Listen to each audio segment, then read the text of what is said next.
The scratching noises were back. It was the third night I hadn't been able to sleep properly. At first I thought it was because Mum and Dad had bought me a waterbed. I mean, who has one of those? But then I heard it.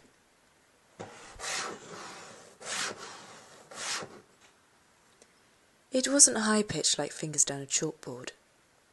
It was dull, like the sound you would make if you forcefully dragged your fingers down the back of your bedroom door about 10,000 times, not caring if they were bleeding.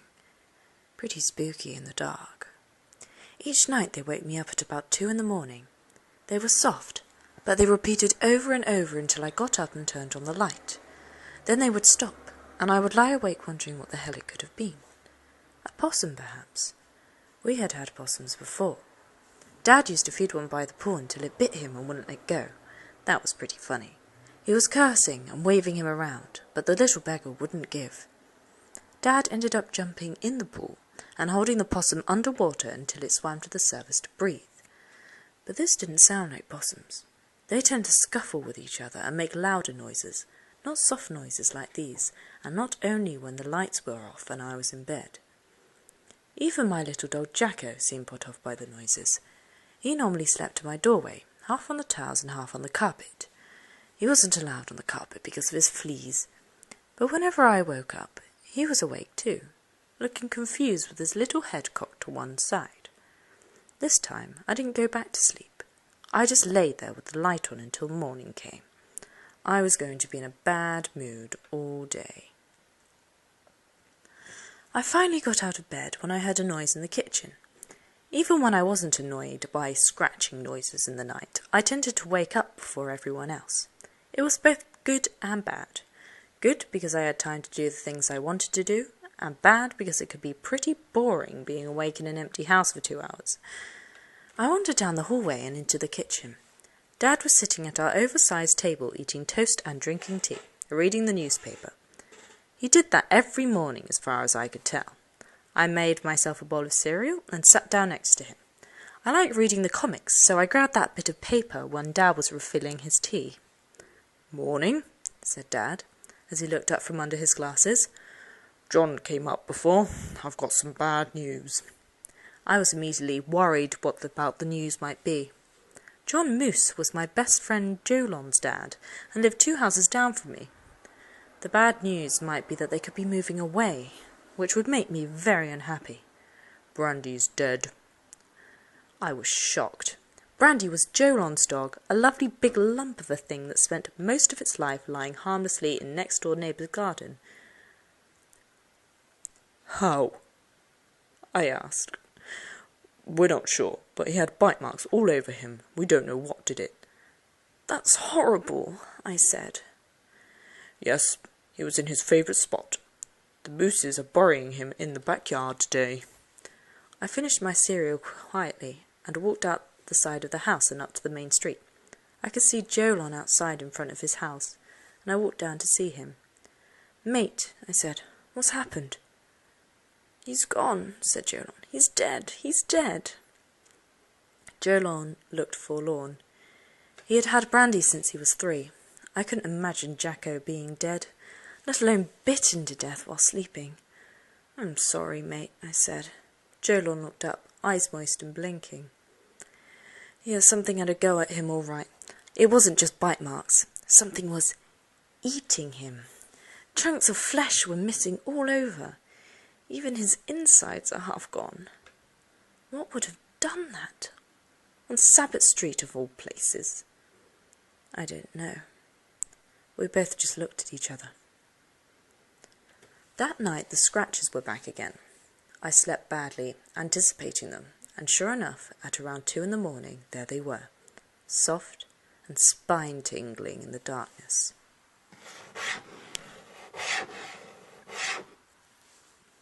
After about 5 minutes of it, I couldn't take it any more. The lack of sleep was getting to me, and whatever it was, possum or tree branch, it had to go. Or I had to move bedrooms. I got up quietly, in the hope I could find out what was making the sound. I inched off my bed and tiptoed into the darkness towards my window.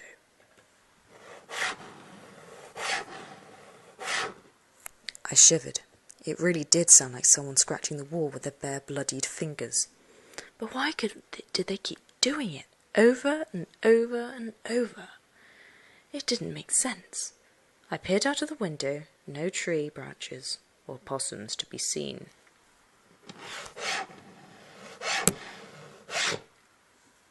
Unless I was going completely bonkers, it seemed to me that the scratches were coming within my room. Perhaps the possums were in the roof, I thought.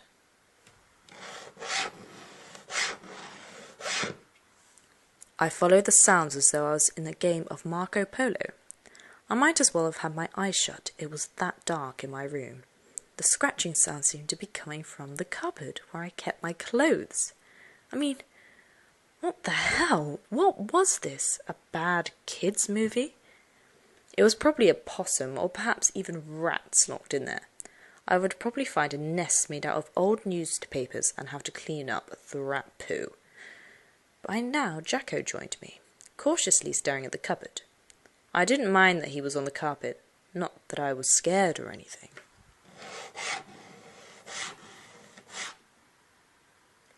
The sounds were definitely coming from the cupboard. Whatever was making those sounds, and surely it had to be an animal, was right inside. It was freaking me out, so I turned on the little torch and looked at Jack. "Well, mate, this is it," I said, and opened the cupboard. The cupboard was empty. Well, it was empty except for the clothes that I kept in there, and the shoes, and my soccer ball and cricket bat. Except for those things. Then I heard it one more time.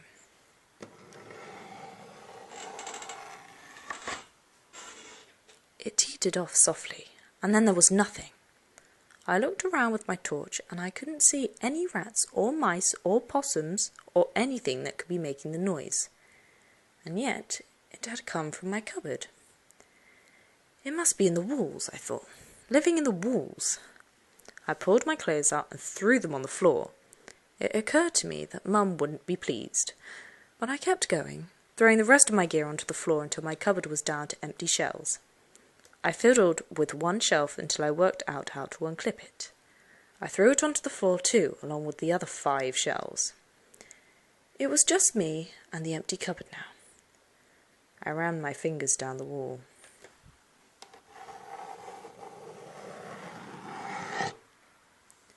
Not exactly the same, but close. Perhaps I had a lighter touch. I bent down and crouched on my knees, running my hands all over the wall in the torchlight to see if there were any rat holes or the like. Nothing. I went to get up, but Jack pushed me past me into the cupboard and barked. "Jacko!" I admonished, worried he would wake up Mum and Dad. I reached out to grab him from the back of the cupboard and lost my balance slightly. I had to lean against the wall to stop myself from falling and squashing him. The wall moved ever so slightly, about an inch. I was confused. I shone my torch all over and saw a blank slit on the far left. What the hell? I reached around the slit with my fingers and pulled slightly. The wall slid to the right, revealing darkness. There was a secret tunnel in my bedroom. There was no sign of anything that could make the scratching noises. The tunnel was just big enough for 2 adults to walk through, side by side. My torchlight didn't go very far, but the tunnel seemed to descend pretty steeply, pretty quickly, going under the house as far as I could tell. I had just decided there was no way I was going to find out where it went, at least not in the middle of the night, when Jacko ran past me into the darkness. Crap. I went after him. I had no choice after everything we had been through together. After an initial rapid descent, the tunnel went left for about 20 metres and then joined another tunnel which, as far as I could tell, ran the full length of my street. Peering into the tunnel with the help of my torch, I could see side tunnels coming off from the main tunnel at regular intervals. The tunnels must connect every house in the street. There was still no sign of Jacko. I had to decide whether to go left or right, and knowing Jacko's tendency to run downhill given a chance, I turned left. My torch only lit up about 2 metres ahead, so I didn't know what I was in for. I just hoped that he hadn't run into one of the side tunnels. I couldn't stand the thought of him being trapped down here for weeks before meeting a grisly end.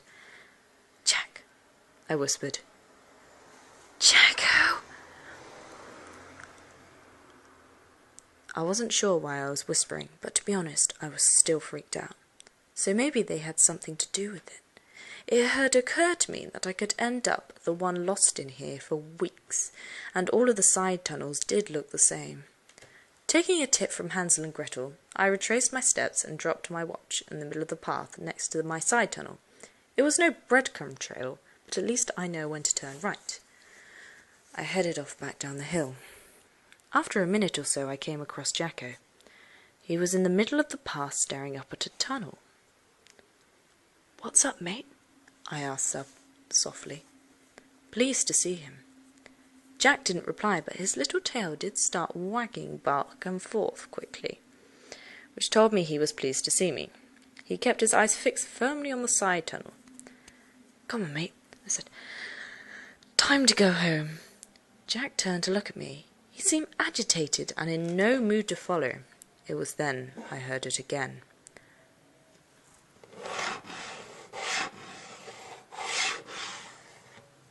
A shiver went down my spine. The sound came from the tunnel.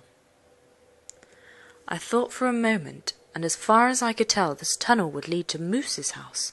For all I knew, the rat or possum, or whatever it was bothering each of us every night with its scratching.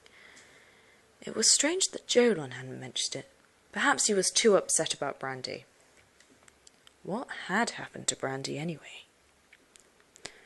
"Okay, mate," I said to Jack.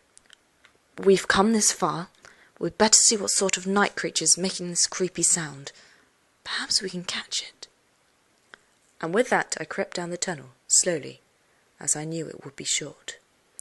I covered the torch with my hand, reducing the light to a mere shimmer, so as not to startle what was ever making the noise.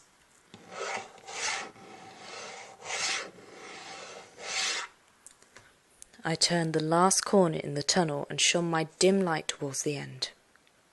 A man stood facing the wall in the dark, hands by his side, still.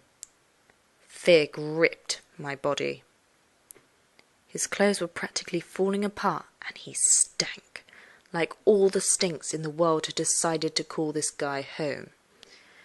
He stank of rot and slime, and dark and dank, and spew and gunk. And death. He stank of death. Death was the main stink, I decided. He must be homeless. I started to move backwards when the man's right hand slowly reached up high and then pressed against the wall.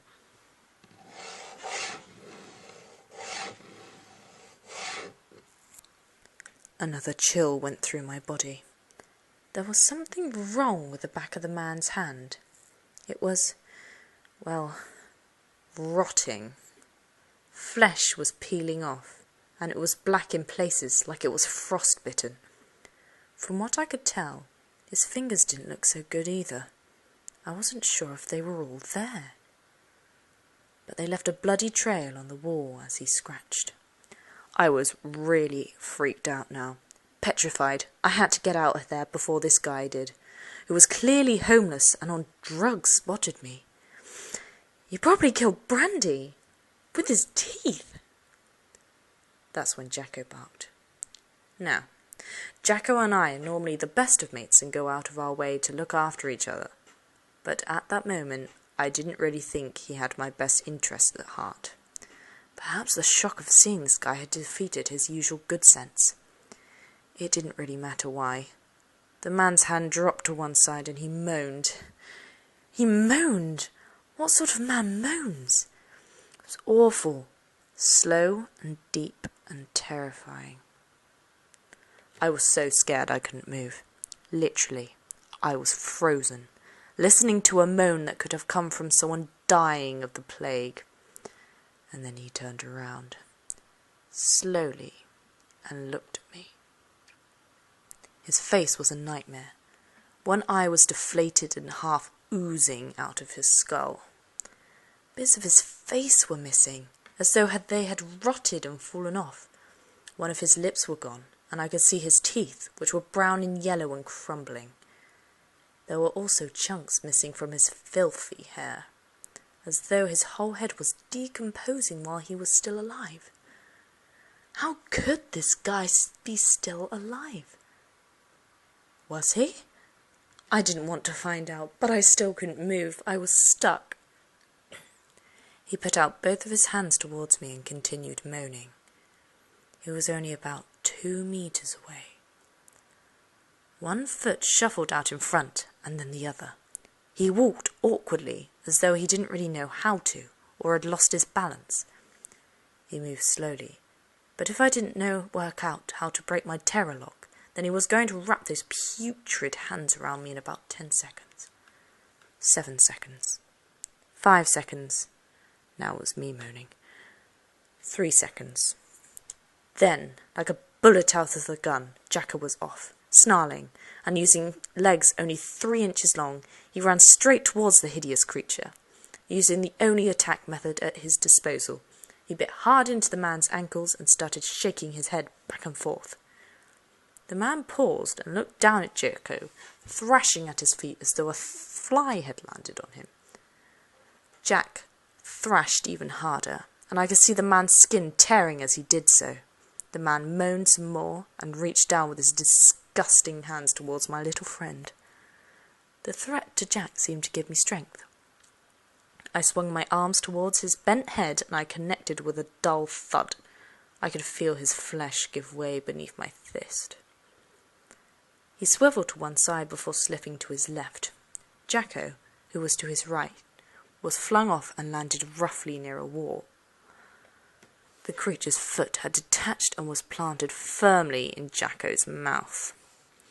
"Come on, mate," I said hurriedly. "Let's get out of here." Without waiting for a response, I scurried down the tunnel, turning right to return home. Jacko followed right beside me. In the distance I could hear the creature following us, one leg awkwardly dragging behind the other. Within moments we were back to my watch, which I collected before turning right again, into my own tunnel and heading back into my cupboard. I fiddled with the sliding door and managed to click it back in place before returning to my room and turning on the light. Jacko sat beside me, looking pleased with himself. He had a decomposing foot in his mouth. Before I could do anything, my door burst open. It was Dad, who was well prone to opening my door without any notice, no matter what the situation. He had his shirt off and seemed to be looking for something. "Have you seen my glasses?" he asked. He looked at me, as I was still panting, and then down at Jacko, who still had the foot in his mouth. Dad squinted at the foot for a moment. "Hey, nice foot," he said. "Did Grandma buy that for you?" I mumbled something about the magic shop, but Dad was already looking through the junk on my desk. After he left, I completely collapsed in the bed. Jack may have been proud of himself, but I was in a bad way. I was shaking, no doubt in shock. What just happened? There was no way that guy could have been alive. Half of his face were missing, for starters, and he didn't react at all when his foot came off in Jacko's mouth. Why did his foot come off anyway? That didn't make sense. Jacko was so small. That guy either had leprosy or... well, either that or he was dead. Dead and walking around attacking people, like something in the movies, like a zombie. My brain didn't want to believe that, as I tend to be a pretty rational kid, but there was no other explanation for it. I had just been attacked by a zombie. Jacko yelped. I looked down. He had dropped the foot, which was now on the floor. I went to pick it up when one of the toes moved, then another.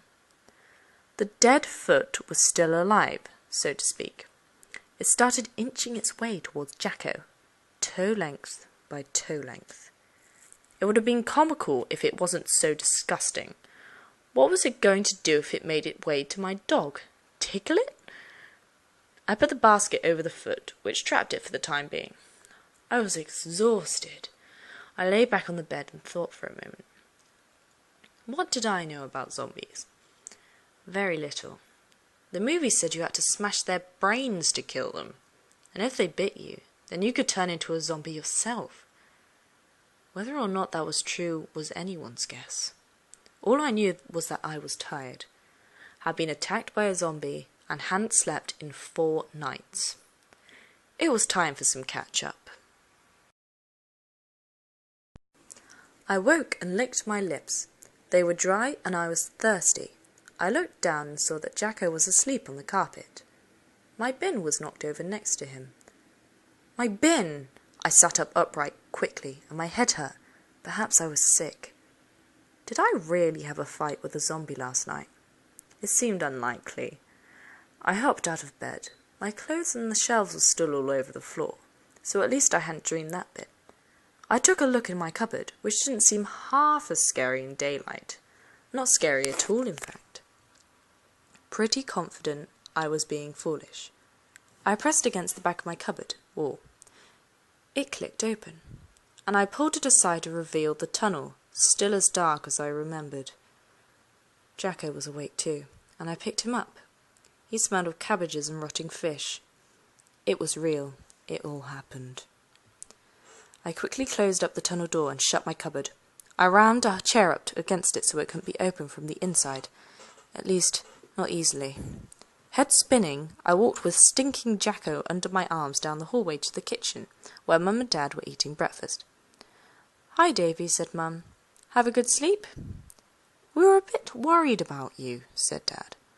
"You've been asleep all day and all night." That explained the headache. I was dehydrated. I took Mum up on the offer of orange juice and took a deep swig. It helped, and I took another. "You haven't seen Jolon, have you?" asked Mum. "Yeah, yesterday we spoke about brandy," said Dad, refreshed. I said, "Why?" "It's just that John was up asking after him before," she said. "Apparently Jolon was gone this morning, and John thought he might have gone down to the creek with you to fish for yabbies." I was immediately alarmed. My best mate was missing, and I knew for a fact that a rabid zombie lived in a tunnel that led directly to his room, and that the zombie had eaten his dog just yesterday. But I couldn't tell my parents. What would they think? I knew what I thought. The zombie had either eaten Jolon, or Jolon had explored the tunnel as I did, and had got trapped down there. But if the zombie had eaten Jolon, then I was pretty confident that his parents would have found his body, just as they did Brandy's. So that meant Jolon was trapped in the tunnels. Tunnels that contained at least one member of the species of the living dead. I had to do something. I excused myself from breakfast and thought up a plan. It was pretty simple. I had to go back down into the tunnels and rescue my friend. I had to assume that meant I was going to run back into the zombie. I had to be prepared. I went into my brother's room and looked under his bed. He kept all of his precious things there, such as a prized baseball bat our Uncle Bill had given him for his 5th birthday. It was way too big for him, but I thought it would be fine for my purposes. That is, to smash a zombie's brain out. I started towards my room when my mother called out again. "Oh, and David, can you take this foot away, please? I found it in the pantry, and its toes are waggling at the potatoes. Dad says Grandma bought it for you, but I don't like it. It really stinks." I ran and grabbed the foot. The toes were waggling, as Mum said. She and Dad were getting ready for a walk, so I waited until they had put their shoes on and left before I put a foot in the microwave. 1 minute should do it, I thought, or perhaps 10 minutes would really do it.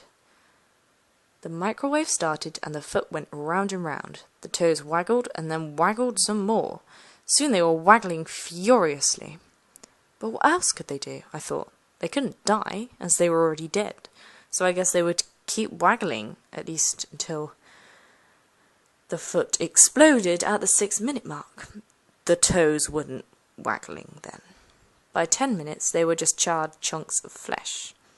I spent another 10 minutes scrubbing the microwave, wishing that I'd put the damn foot, in the garage can.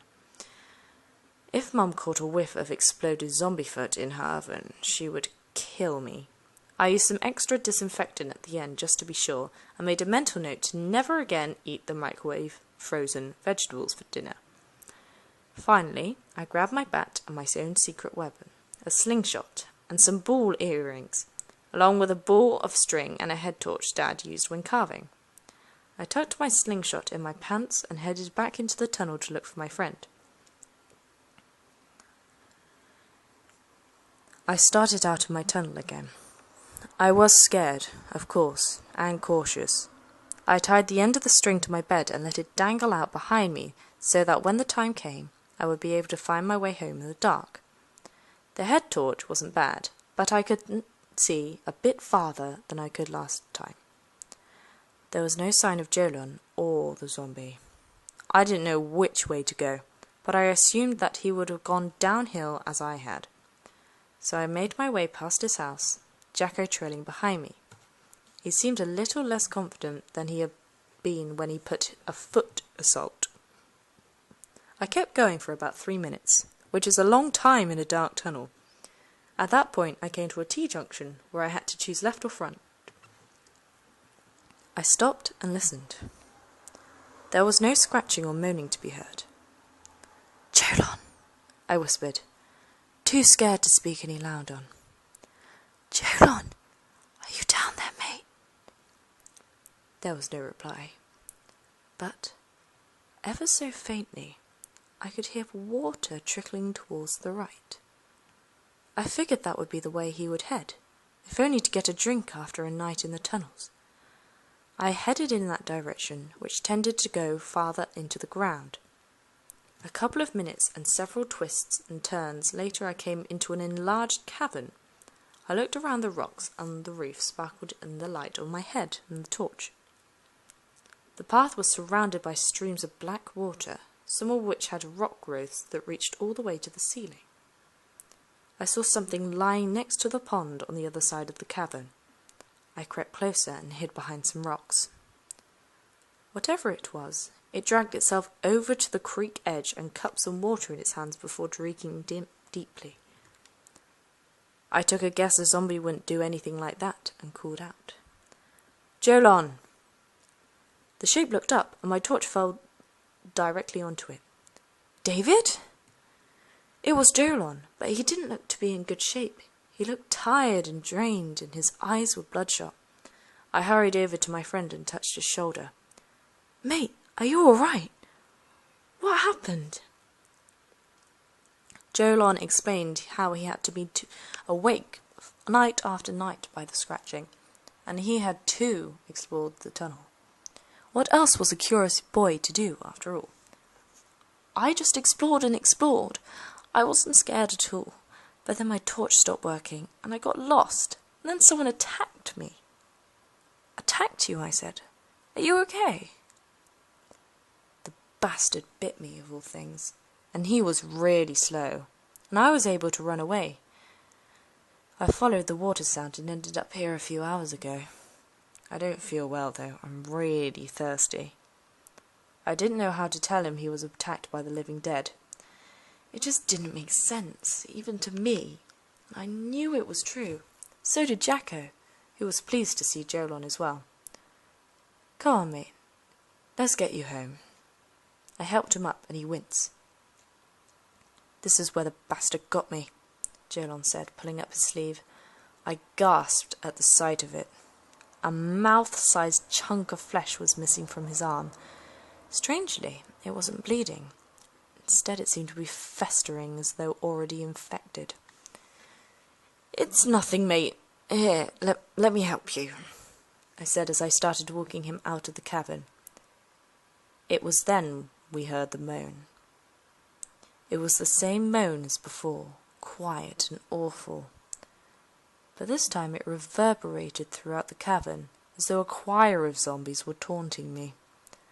"What the hell is that?" said Jolon, tired. "I've heard it a few times."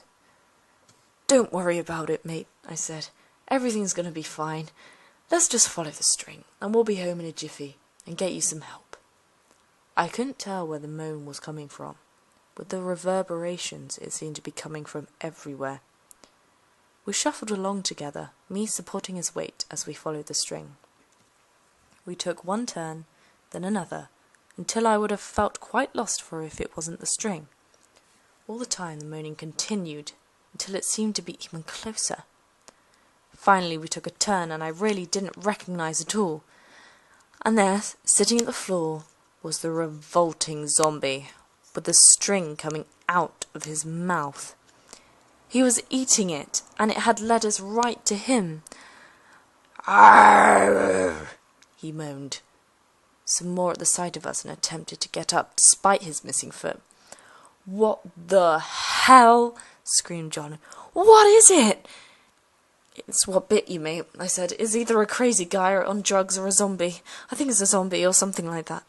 We've got to be careful, mate. I think it's what ate your dog, and it will lead us to if it doesn't give us the chance." Jolon tensed in horror. I was also petrified. But unlike last time, I knew what to expect. Sort of. The zombie started lurching towards us.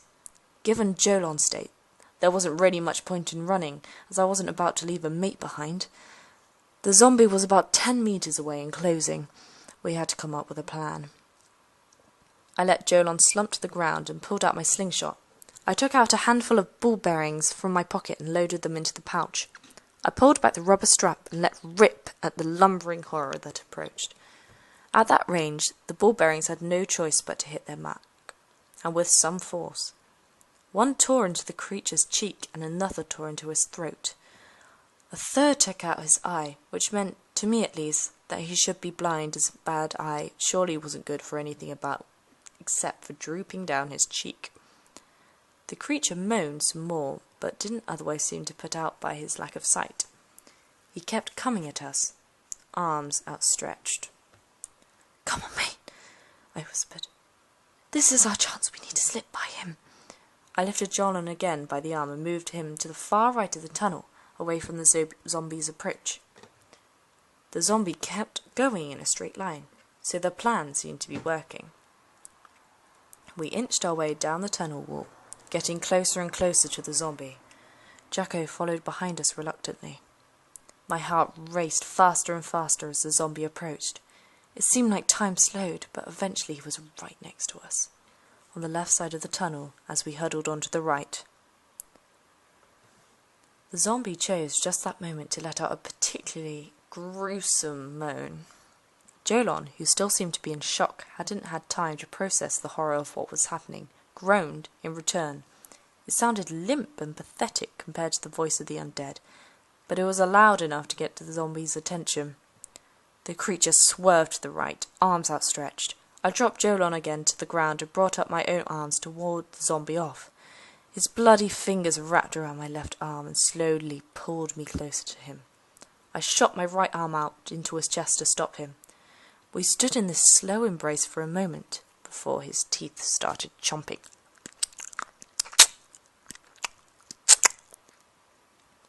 Obviously, whatever process a zombie brain engages in had determined that it was time for him to devour my flesh.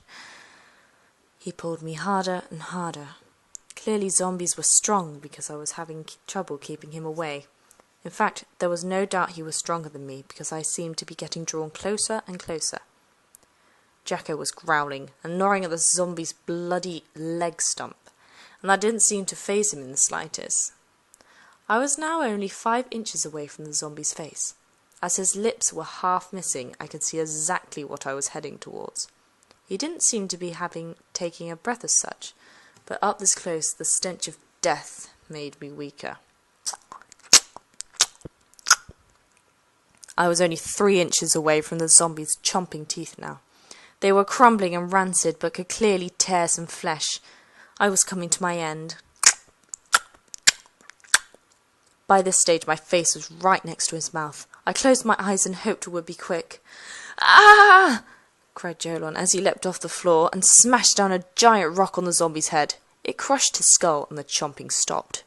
Brains oozed out of his crushed skull and the creature collapsed to the floor. Dead a second time. Jolon collapsed down in a heap next to him. I too slumped down the wall. The three of us lay on the tunnel floor, a zombie with its brain smashed out, a sick boy with a festering bite, and his neighbour and best mate who was mentally and physically exhausted from almost getting chomped to death by the undead. Jacko also lay next to the three of us with his head on his front paws, tongue out and panting. We all stayed in those positions for 5 minutes or so without speaking. The situation was almost too terrible to process.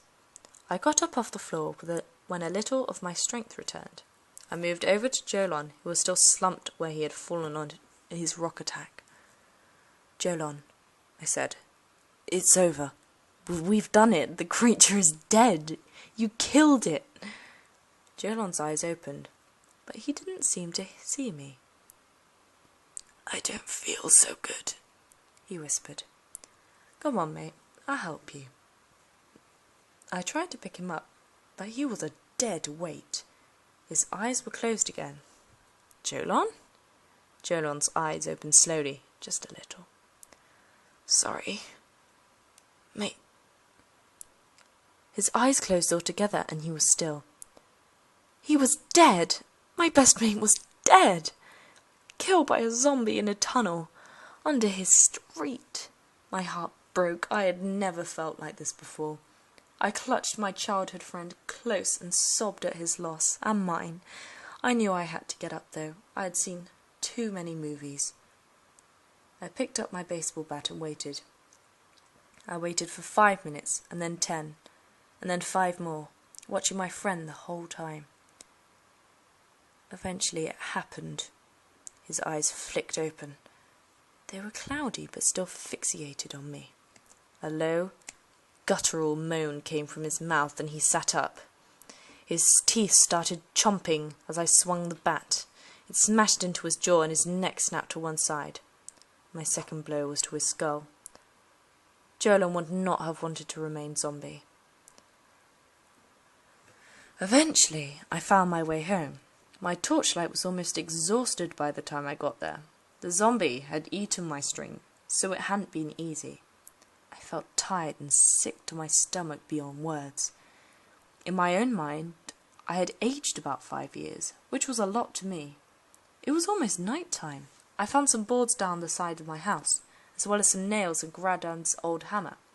I hammered up the back of the cupboards as best as I could after putting some big pieces of junk in the tunnel to block it. I didn't want any more evening visitors.